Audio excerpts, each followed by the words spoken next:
Bien, bonjour à tous. Merci de votre présence. Donc, on va démarrer ce nouveau séminaire donc consacré au big data et à la manière dont on peut gérer les volumes de données avec Azure HD Inside. Donc, je suis Emmanuel Jimenez, je suis business manager chez Neos SDI et le séminaire sera animé par Anouar Bousarsar, qui est consultant senior Neos SDI également, qui a déjà animé plusieurs séminaires, puisque je rappelle que ce séminaire s'inscrit dans le cadre d'une quinzaine de séminaires qui ont démarré au mois de mars et qui se déroulent jusqu'à la fin du mois de juin. L'ensemble des séminaires et des thématiques abordées sont accessibles sur le site internet de Neos SDI. C'est relayé également sur les réseaux sociaux. Et en dernier slide, Anouar vous représentera les dates et les thématiques des prochains séminaires. Voilà. Alors, quelques mots rapidement sur Neos. Neos, donc pour rappel, est un partenaire Microsoft, fait partie des 10 premiers partenaires Microsoft dans le monde. Donc c'est une société qui est spécialisée dans l'intégration des solutions Microsoft en entreprise. Une société qui a été créée en 2001, qui compte aujourd'hui un peu plus de 180 collaborateurs en France, qui a une présence quasi nationale avec Paris, où se trouve le siège, Dijon, Lyon, une agence également à Toulouse et à Strasbourg. Voilà, et un chiffre d'affaires d'un peu plus de 16 millions d'euros en 2014. Une des caractéristiques de Neos est le fait que Neos couvre aujourd'hui 100% de la plateforme Microsoft avec donc un grand nombre de domaines sur lesquels Microsoft et Neos est Gold. Ces certifications sont mises à jour régulièrement. Elles sont liées à essentiellement deux éléments. D'une part, la certification individuelle de chaque consultant. Donc les consultants se forment et passent des certifications tout au long de l'année. Et d'autre part, les témoignages que font nos clients sur les projets que nous menons tout au long de l'année. Voilà. Donc c'est un processus dynamique. On peut perdre des certifications, on peut en obtenir d'autres. L'essentiel est de maintenir un nombre important tout au long de l'année de certifications. Et c'est ce qui concourt au positionnement de Neos parmi les 10 premiers partenaires Microsoft dans le monde. Voilà, donc 100% de la plateforme Microsoft couverte, donc avec tous les pôles d'activité représentés. Euh, et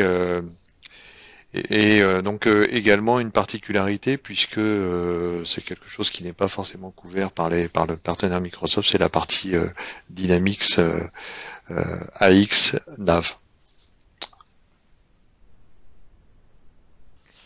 Voilà, donc je vais passer la parole à Anouar qui va prendre le relais et vous présenter les thématiques de ce séminaire. Très bon séminaire. Donc bonjour. Donc je vous propose de commencer cette session sur le big data en parlant des tendances du marché. Donc actuellement aujourd'hui sur le marché il y a plusieurs problématiques de gestion de gros volumes de données. Donc ces données en fait donc qui peuvent être structurées ou pas. Donc là, il y a plusieurs aussi types de données. Donc il y a des données, donc des fichiers, des documents, des fichiers audio, vidéo, des images, etc. Donc qui ne sont pas vraiment faciles à gérer avec les systèmes traditionnels. À part ça, donc il y a aussi des enjeux un fort besoin d'analyse de données en temps réel. Donc là, donc il y a plusieurs cas d'utilisation, comme par exemple les détections de franchissement de seuil, les détections d'une anomalie. Donc là, ces données à chaud doivent être traitées le plus rapidement possible.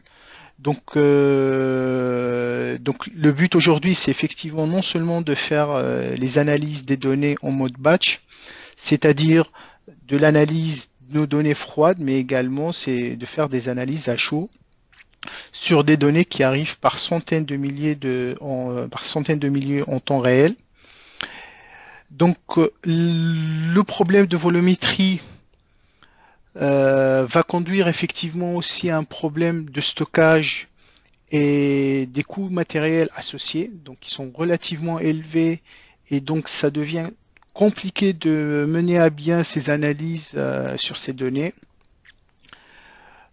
Et enfin, en fait, on retrouve des utilisateurs côté métier qui sont de plus en plus demandeurs d'analyse de données et aussi de pouvoir croiser des données provenant des systèmes internes avec des données externes volumétriques. Donc à titre d'exemple, pour l'utilisation des big data, en fait, donc il y a le jeu Halo qui peut-être que peut-être certains d'entre vous connaissent. En fait, c'est un jeu sur Xbox. En fait, c'est un jeu qui utilise le big data pour faire la détection des comportements anormaux. Donc le but est de récupérer des milliers et des milliers de comportements de leurs joueurs afin de faire des détections d'exception.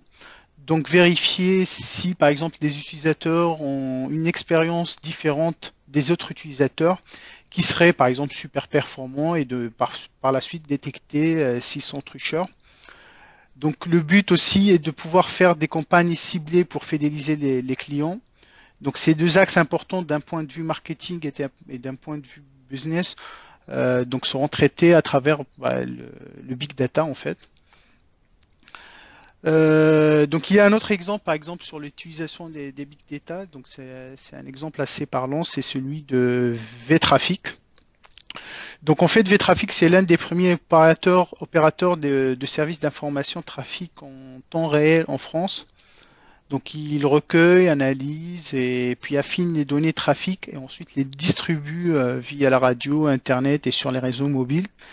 Donc leur but en fait c'est d'afficher en fait, d'offrir l'information trafic la plus précise et utile aux utilisateurs, accessible partout quand ils veulent. Donc en fait, vTraffic en fait utilise les données provenant de multiples capteurs, certains qui sont fixes et d'autres qui sont mobiles.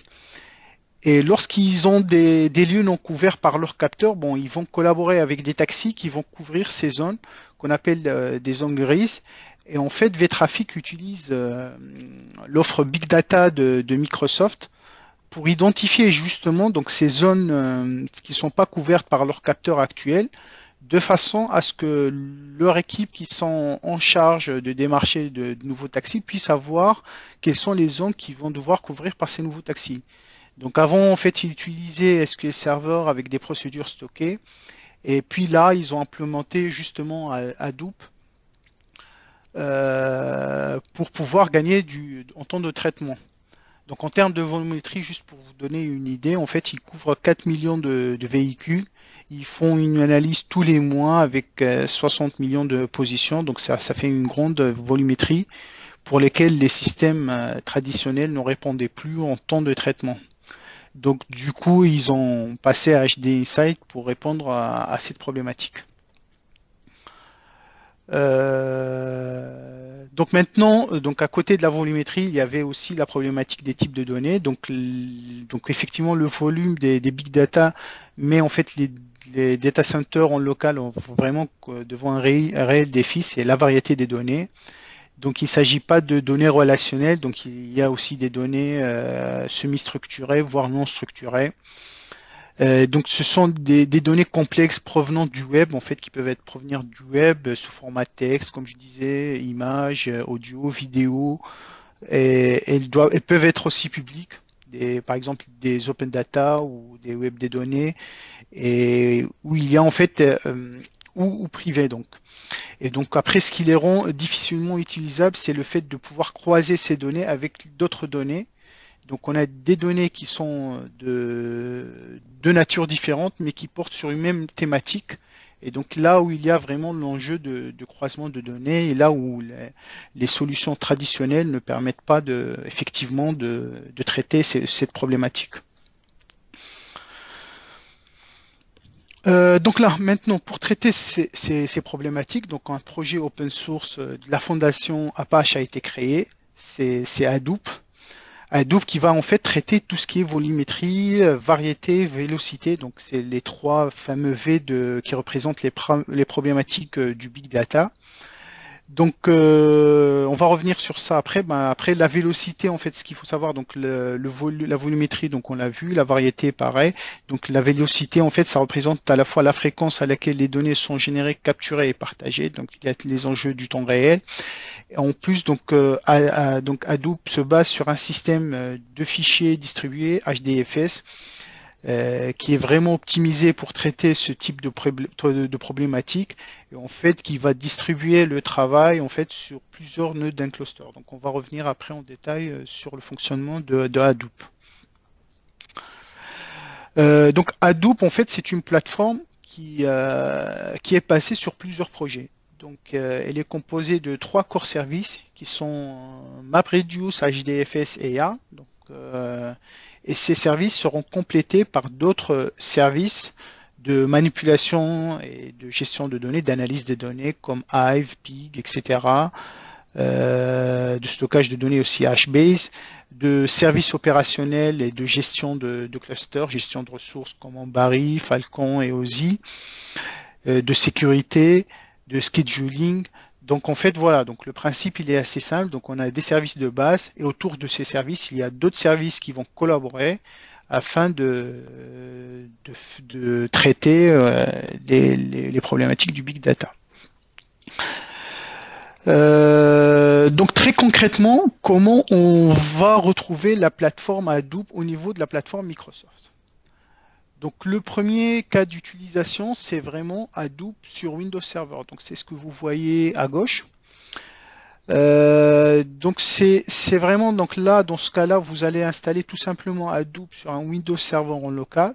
Donc ça ne va pas être très intéressant parce que ça va induire à des coûts de maintenance, d'installation très élevés. Donc là où ça va être intéressant, c'est vraiment c'est l'intégration d'Hadoop avec Azure. Donc c'est ce que vous voyez au milieu.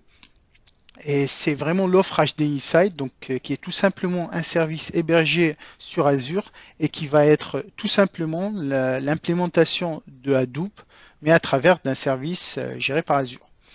Donc là, c'est ce qu'on va voir du coup dans le cadre de la présentation d'aujourd'hui. Et puis, il y a une dernière solution qui est Hadoop sur APS, que je ne vais pas parler en détail ici, mais dans le slide suivant, qu'en fait, c'est une appliance qui va vous permettre de recevoir chez vous une infrastructure serveur installée, préconfigurée, préparamétrée et finalement customisée pour pouvoir traiter un grand volume de données avec des données structurées et non structurées avec Hadoop au sein de cette appliance. Donc en fait, elle va ajouter une couche qui va vous permettre de gérer tout type de données au sein de votre environnement. Donc justement, à propos de cette appliance, donc sur APS, Analytics Platform System, donc cette appliance, l'idée c'est quoi? L'idée c'est que des clients ont demandé à Microsoft une performance optimale pour justement tout ce qui est gros volume de données. Donc Microsoft s'est associé avec des partenaires comme HP et Dell pour effectivement pour sortir une version de SQL et de Hadoop qui soit en adéquation avec la partie hardware. En d'autres termes, en fait, le but en fait de cette appliance, en fait, c'est de proposer une solution de gestion de données en masse, donc de big data, qui puisse s'installer dans les serveurs de l'entreprise. Et donc le but, c'est de pouvoir combiner la base SQL Server et la plateforme Hadoop. Et l'infrastructure, du coup, va permettre ainsi à la fois de gérer des requêtes lancées sur l'entrepôt de données traditionnel, mais aussi sur Hadoop. Donc en fait, une infrastructure qui combine un peu du SQL Server et de l'Hadoop que vous pouvez requêter d'une façon transparente. C'est ça vraiment. Donc le but, c'est que dans cette offre, en fait, le but, c'est que vous avez déjà un gros volume de données et que vous voulez rester en local. Donc, contrairement à Azure, on va passer dans le cloud. Donc voilà, le principe, c'est voilà, ça va être un serveur front-end qui va en fait, en quelque sorte, pouvoir requêter des données qui sont stockées soit sur HDFS, sur le système de fichiers distribué de Hadoop, ou sur vos bases classiques SQL.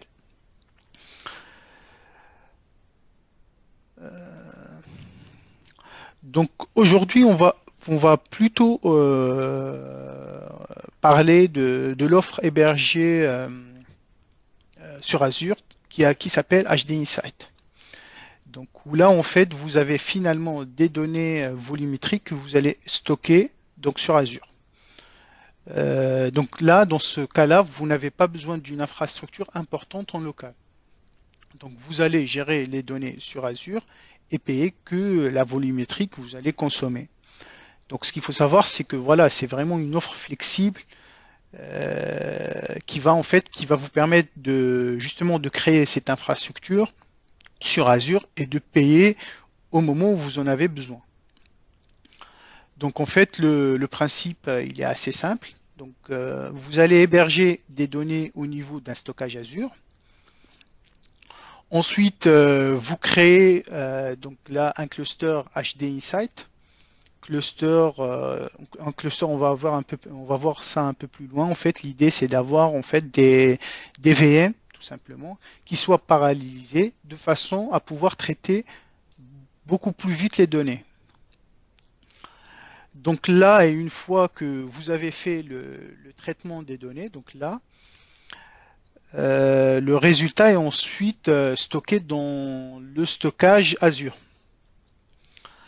Et vous pouvez ensuite du coup créer vos propres rapports et analyses que vous souhaitez en fait sur les données qui ont été créées. Et donc là, dans ce cas-là, donc si on va se faire utiliser le stockage Azure, donc vous n'avez plus besoin d'avoir du cluster vu que le stockage il est fait sur Azure. Donc c'est ça en fait l'avantage d'utiliser un storage Azure. Après on va revenir ça après en détail. Donc en général en fait l'idée est donc d'offrir un service sur Azure que vous allez utiliser que quand vous avez besoin que lorsque vous avez besoin de performance de traitement. Et surtout, le but, c'est de décorréler la partie stockage pour pouvoir ensuite continuer de bénéficier de vos données sans avoir besoin de la plateforme Hadoop.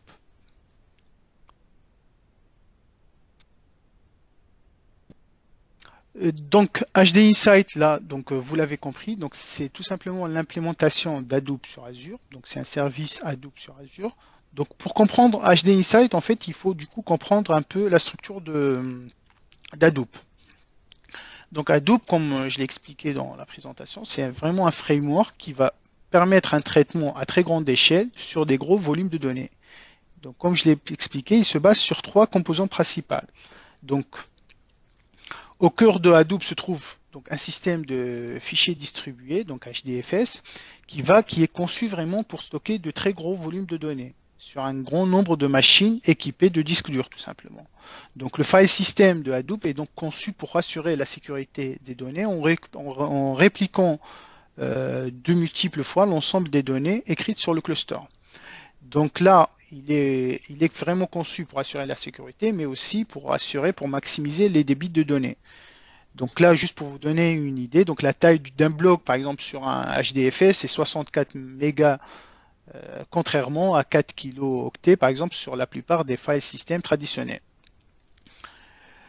Donc ceci, effectivement, s'explique par le fait que Hadoop doit analyser de grandes quantités de données en local. Donc après, avec HDFS, donc le second composant majeur d'Hadoop, c'est le MapReduce. Donc MapReduce, on va le voir aussi après, c'est en fait qui gère la répartition et l'exécution des requêtes sur les données du cluster. Donc le moteur MapReduce donc, a pour but vraiment de distribuer les travaux d'analyse entre les différents nœuds du cluster et d'analyser les données. Donc il inclut en gros un mécanisme de distribution de jobs et un mécanisme de suivi d'exécution des jobs. Donc on parle de job tracker, de task tracker. Et en fait, à la fin, donc c'est le troisième composant, c'est YARN, c'est le framework pour la planification des tâches donc, et la gestion des ressources du cluster. Donc pour résumer, donc Hadoop c'est une plateforme open source qui va proposer donc du coup tout simplement un certain nombre de librairies, comme on le voit ici, AFP, Catalog, Ambari, qui vont nous permettre de développer des applications qui vont pouvoir être parallélisées. C'est ce qu'on appelle en fait, voilà, c'est le traitement parallèle. C'est-à-dire qu'on va avoir une structure qui va être en gros, qui va être composée d'un nœud principal donc, et de sous-nœuds en parallèle qui vont vous permettre d'envoyer un exécutable qui va traiter ces gros volumes de données en parallèle. Donc on va avoir finalement des résultats qui seront 10 fois plus performants. Donc la structure, c'est un certain nombre de services. Donc là, comme on le voit ici, par exemple, ces services-là, c'est eux qui vont effectivement gérer ce traitement de données. Donc MapReduce, donc il y a là le stockage, donc on va revenir après sur le stockage, il y a le MapReduce, et puis tout ce qui est service de gestion et de maintenance, et puis là, donc tout ce qui est BI après. Donc Scoop, OSI, c'est plutôt pour tout ce qui est ordonnancement, transfert de données, etc.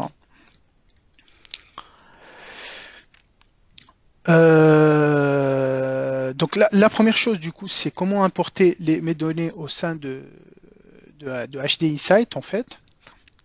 Donc on peut le faire d'une façon avec un ETL classique si ce sont des données structurées. Et si ce sont des données non structurées, donc il y a un certain nombre d'outils qui permettent justement de prendre des données externes et de pouvoir les intégrer donc, au sein d'un cluster Hadoop. Donc c'est plutôt des outils, des scripts, hein, des lignes de commande PowerShell, des scripts, des applicatifs externes comme on le voit là. Donc Xplat, CLI, Cloud Explorer, Visual Studio, qui vont effectivement permettre d'intégrer mes données. Donc il y a vraiment un tas de méthodes qui permettent d'intégrer des données internes ou externes au sein de Hadoop pour pouvoir après les analyser. Donc là, par exemple, Xplat CLI, en fait, c'est ça, on va essayer c'est fournir par exemple un ensemble de commandes qui sont qui vont plus remplacer ce qu'on peut faire en standard avec la plateforme Azure. Donc toutes les fonctionnalités qu'on peut faire sur le portail de gestion Azure, notamment par exemple gérer la possibilité de gérer les sites web, gérer les machines virtuelles, les services mobiles, les bases de données SQL.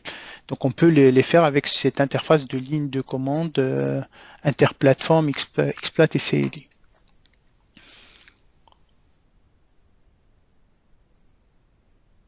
Donc maintenant, en parlant du stockage, là, comment ça se passe le stockage sur Hadoop en fait. J'ai mes données sources. Donc ensuite, j'ai deux solutions donc, pour les stocker. Donc là, on parle du stockage avant traitement, mais aussi après traitement. Donc avant traitement, la première solution, c'est ce que vous voyez en fait à droite. C'est le stockage directement HDFS sur Hadoop. Donc si on va utiliser directement le stockage Hadoop pour stocker mes données. Donc c'est un stockage distribué qui s'appelle en fait tout simplement HDFS et qui est directement intégré dans le cluster Hadoop. Donc lorsque je construis un cluster HDI Site, donc j'ai également en fait un système de stockage distribué qui s'appelle HDFS que je vais directement l'utiliser. L'inconvénient d'utiliser directement le stockage HDFS, c'est qu'il y a une forte liaison avec le cluster que je vais créer. C'est-à-dire que si jamais vous avez besoin de traiter vos données qu'à une certaine période ou quand vous éteignez votre cluster HDI Site, ben vous perdez aussi l'accès à vos données. C'est ça en fait la liaison forte entre votre stockage et le cluster Hadoop. Maintenant, là où c'est intéressant, donc c'est l'idée donc est de passer donc par Microsoft, c'est de passer par un stockage sur Azure. Donc vous intégrez vos données au sein d'un stockage Azure, disponible même lorsque vous éteignez votre cluster HD Insight.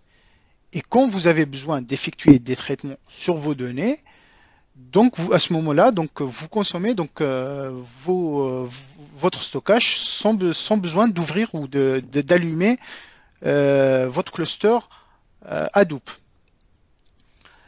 Donc voilà, le but, c'est vraiment de décorréler en fait le cluster et le stockage des données.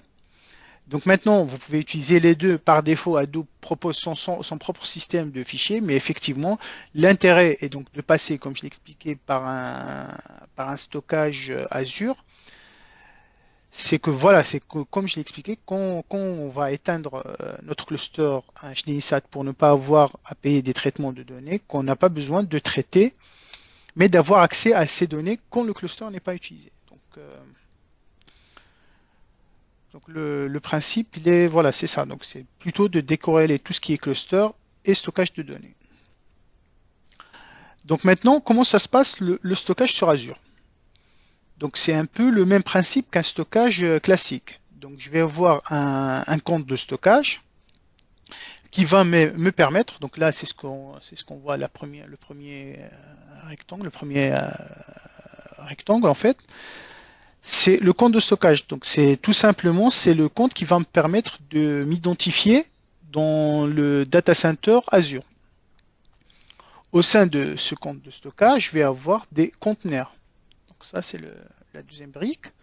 Donc les conteneurs, c'est tout simplement du coup c'est des dossiers qui vont me permettre de répartir les différents types de fichiers dans des dossiers et ensuite de contenir tout ce qui est blob en fait. Donc le blob, c'est ce qu'on voit donc en troisième position.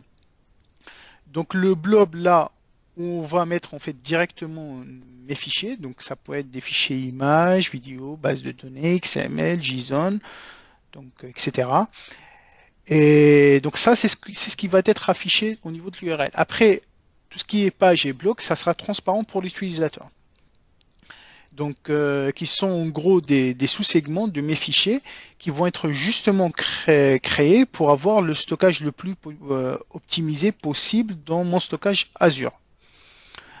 Donc là, une fois qu'on a nos données stockées dans un stockage Azure ou HDFS, comme on l'a expliqué, bah là, on va pouvoir créer, je vais pouvoir créer mon cluster Hadoop, donc HD Insight. Donc pour pouvoir traiter ce volume de données, donc on devrait donc passer par comme j'ai expliqué, le service HD Insight pour créer en fait les clusters dédiés. Donc il y a trois types de clusters qui permettent effectivement de traiter des données structurées ou non structurées. Donc il y a les clusters Hadoop, HBase et Store. Donc là, c'est vraiment les clusters standards qui sont fournis par Azure. Après, il y aura d'autres types qui vont apparaître au fur et à mesure. Donc là, c'est vraiment trois clusters de base, mais qui vont être, il y aura sûrement d'autres clusters qui vont venir dans les prochains mois. Donc pour le cluster, le premier cluster, c'est comme on l'a expliqué, c'est Hadoop sur HD Insight. Donc je crée mon cluster Hadoop au HD Insight au sein de Azure. Donc l'idée en fait l'idée dans ce cluster, c'est vraiment d'implémenter Hadoop sur un cluster Azure qui va nous permettre de gérer, comme j'ai expliqué, un grand volume de données. Donc là, concrètement, comment ça va se passer? Donc ça, c'est tout simplement en fait, on a une structure en arbre en fait avec un nœud de sécurité qui est tout simplement en fait le point de terminaison de ma machine virtuelle sur laquelle je vais attaquer mon nœud. Donc il y a un nœud de tête en fait qui va jouer le rôle qui va faire le pilotage. Et puis donc ça c'est le nœud de tête et puis on a des nœuds secondaires qui vont un peu faire le job. Donc l'idée, donc là, après on aura les nœuds de traitement, donc qui vont utiliser un stockage soit sur Azure, soit sur HDFS. Donc comme ça, donc soit avec cette URL, soit sur un HDFS. Donc le but, c'est d'avoir mes données qui seront réparties entre mes différents nœuds, qui seront traitées par mon script, en fait, donc par un script développé d'une manière parallèle. C'est un script qui doit être, donc, qui a besoin d'être paralysé, donc d'être un peu spécifique, disons, entre parenthèses, parce que pour pouvoir gérer effectivement cette paralysation. Et donc, il va être ensuite envoyé sur le nœud de tête et puis parallélisé pour traiter mes données. Donc ça, c'est vraiment le premier type de mon cluster HD Insight. Donc le deuxième type, c'est ce qu'on appelle HBase. Donc HBase, c'est tout simplement c'est une base NoSQL Apache qui est donc basée sur Hadoop et qui permet de gérer un grand volume de données non structurées et semi-structurées. Donc les données sont, pour faire simple, en fait, les données, donc là, sont organisées selon des clés, donc des clés de ligne, donc roquet, puis en famille de colonnes, et puis en colonnes. Et la cellule, elle est composée d'un nom de colonne, de la valeur et d'un timestamp. La valeur est simplement stockée sous forme d'octet et il est inutile de définir des types de données ou de prédéfinir des colonnes. Donc là, ce qu'il faut définir, c'est que les familles des colonnes qui doivent être prédéfinies. Donc il est basé sur Hadoop, donc avec un maître centralisé. Donc c'est le HMaster en fait qui maintient en gros son rôle, c'est de maintenir les métadonnées du cluster et gère en fait derrière, donc il va gérer des serveurs de région. Et donc chaque région, donc région serveur, et chaque région contient une partie des données. Donc le point fort en fait de cette architecture HBase, c'est que c'est vraiment, il est caractérisé par une très bonne montée en charge horizontale, solidité de la conception et puis d'une excellente tolérance au partitionnement. Donc HBase en fait il est utilisé par des acteurs connus comme Facebook pour stocker par exemple les messages de son réseau social. À savoir qu'en 2009 en fait plus de 150 téraoctets de nouvelles données par mois ont été stockés en fait effectivement sur HBase par Facebook. Et sa popularité, c'est vraiment qu'il est en constante amélioration de par le développement de Cloudera, mais aussi par les contributions de la communauté. Par exemple, Facebook qui a apporté aussi pas mal de nombreuses améliorations à ce moteur. Donc HBase, ce qu'il faut savoir, c'est c'est un bon choix uniquement si vous prévoyez de gérer un grand volume de données. Vu son architecture, donc et puis voilà, c'est ce qu'il faut aussi savoir, c'est que vraiment c'est une couche en dessous de Hadoop qui permet effectivement de gérer mieux cette volumétrie des données.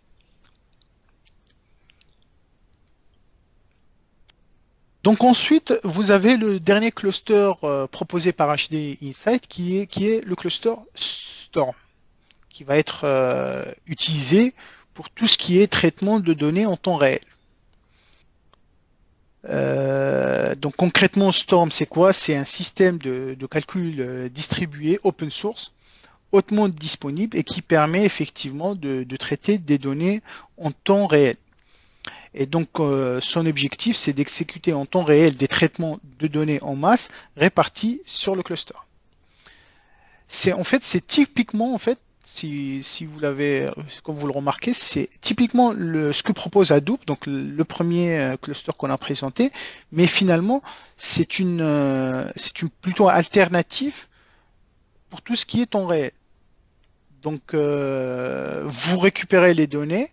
Donc concrètement à Hadoop, on récupère les données et puis on les analyse à froid plus tard. Avec Storm, le but, c'est de pouvoir récupérer les données et puis les traiter directement.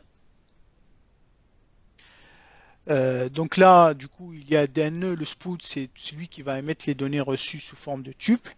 Et puis les bolts, en fait, c'est les nœuds qui réalisent les différentes opérations sur les entrées. Et puis là, on trouve les flux qui vont transiter. Donc les cas d'utilisation de Storm, ils sont variés. Donc il y a les analyses en temps réel, comme on l'a expliqué. Donc il y a tout ce qui est aussi ETL. Donc en fait, Storm peut être vu comme l'ETL en fait peut être vu comme un effet secondaire du traitement Storm. Par exemple, si vous voulez effectuer une détection de fraude via une analyse en temps réel, vous recevez et transformez déjà les données. Après, vous pouvez également avoir un besoin d'un magasin Bolt, par exemple, pour stocker les données dans HBase, Hive ou d'autres magasins de données pour les utiliser lors des analyses ultérieures. Donc là, en fait, effectivement, ces bolts-là, on peut après les sauvegarder dans d'autres repositories de données. Donc là, maintenant, une fois qu'on a récupéré ces données, qu'on a créé le cluster qui va nous permettre finalement donc, de stocker les données. Donc là, maintenant, le but, c'est de vraiment concevoir ce script qui va être exécuté de manière parallèle. Donc il va falloir le créer, ce script. Donc pour créer ce script Hadoop, euh, Hadoop en fait nous propose un ensemble d'outils que je vais essayer de présenter certains ici. Donc le plus connu, c'est vraiment MapReduce. Donc MapReduce, c'est ce qu'on appelle un paradigme en fait, c'est une façon de développer qui va nous permettre de créer des tuples.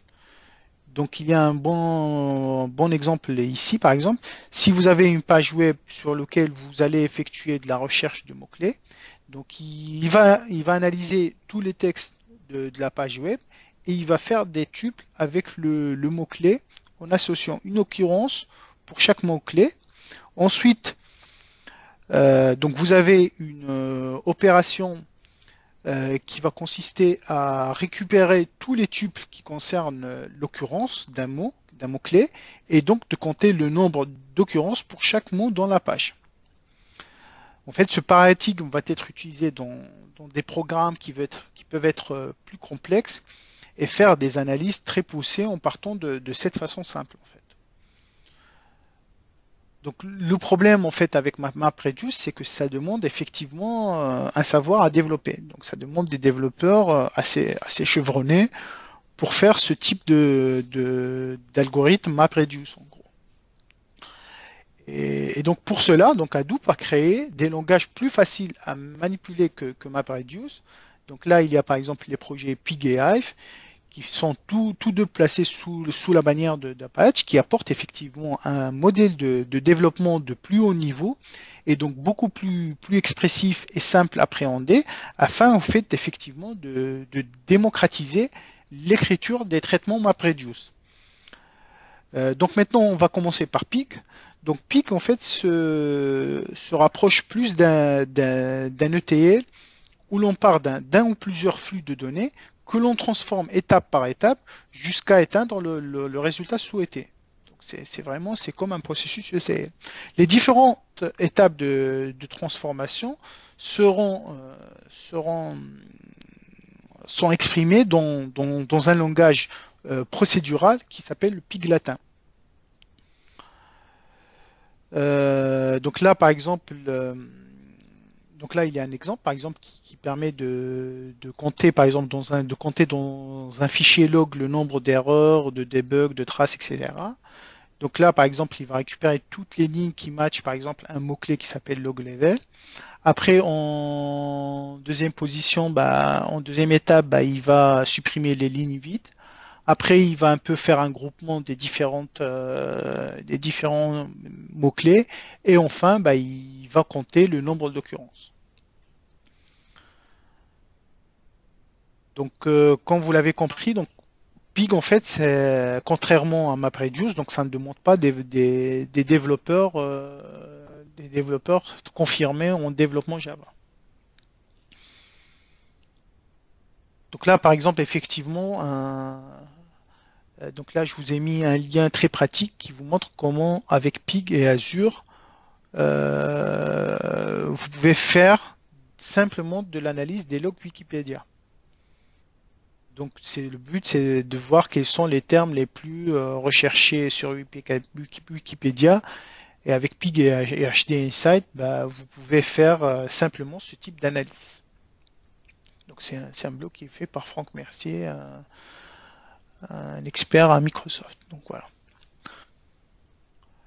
Donc ensuite, on a le deuxième langage qui est, en fait, là, c'est pas, on parle de, oui, de langage d'analyse de données, c'est comme Hive, qui est un peu plus, c'est un peu le même principe que Pix, c'est-à-dire c'est une surcouche sur MapReduce qui va permettre à des DBA, tout simplement, de pouvoir justement adresser les besoins de requêtage, etc. Donc Hive se base sur un langage HQL qui est très proche de TSQL. Donc Hive, c'est donc le principe de Hive, c'est pareil, hein, donc c'est de pouvoir requêter. Donc par contre, ça utilise en fait des commandes HQL. Donc par rapport à Pig, en fait, Pig, en fait, c'est plus adapté à l'univers de l'informatique décisionnelle, donc où domine des représentations orientées flux de données. Et puis Hive, il est plutôt pour tout ce qui est requêtage. Donc il est plutôt adapté pour tout ce qui est requêtage en table, etc.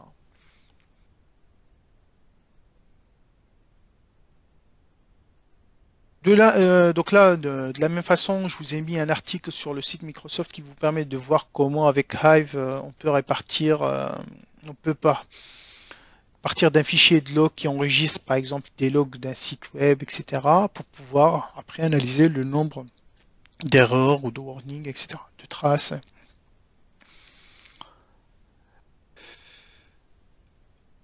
D'autres possibilités, donc là, avec Pig et Hive, en fait, c'est que Hive et Pig permettent d'intégrer en fait ce qu'on appelle des user defined functions. En fait, c'est des fonctions qui sont développées dans un langage un peu plus commun, comme du Python ou du Ruby ou du Java, etc.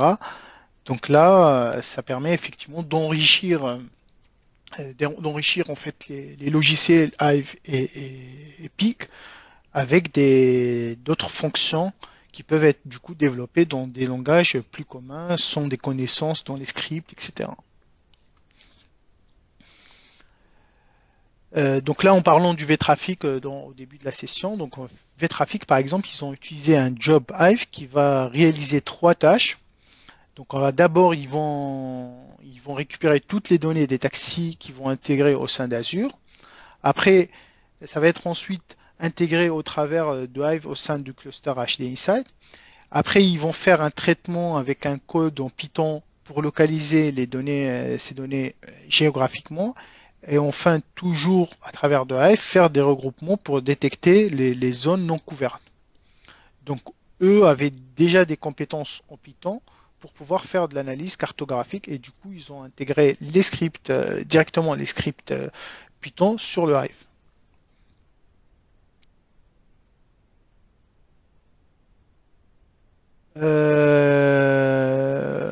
On a notre script, notre stockage, notre cluster, le script qui va permettre d'exécuter les données. Donc là, le but, effectivement, c'est de pouvoir ordonnancer les actions. Donc là, avec OSI, en fait, c'est un ordonnanceur effectivement qui permet en fait d'ordonnancer les différentes actions pour avoir des flux de traitement de données relativement simples. Et du coup, en fait, c'est que à chaque fois que j'ai une nouvelle de données, j'ai juste à lancer en fait effectivement le flux qui est créé par cet ordonnanceur. Donc récupération, traitement, récupération de résultats, etc. Donc voilà, OSI donc permet effectivement d'ordonnancer toutes ces actions de bout en bout.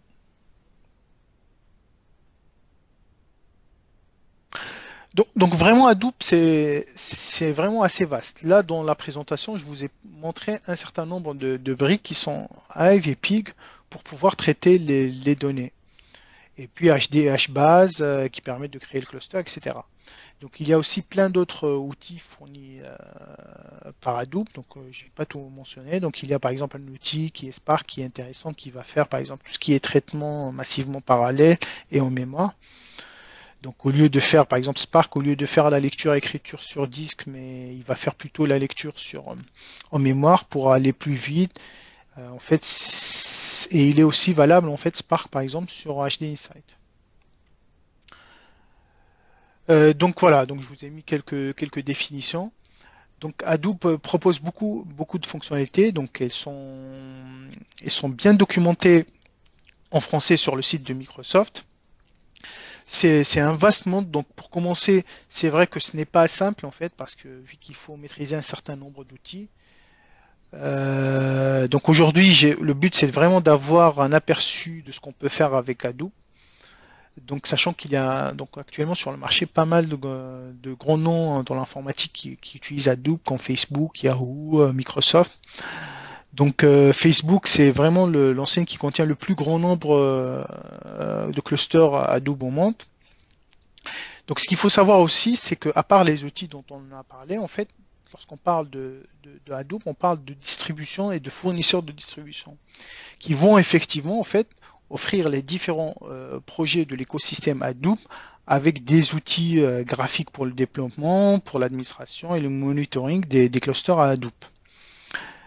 Donc Microsoft, par exemple, elle est partenaire avec Cloudera et Hortonworks, qui sont des fournisseurs de distribution Hadoop.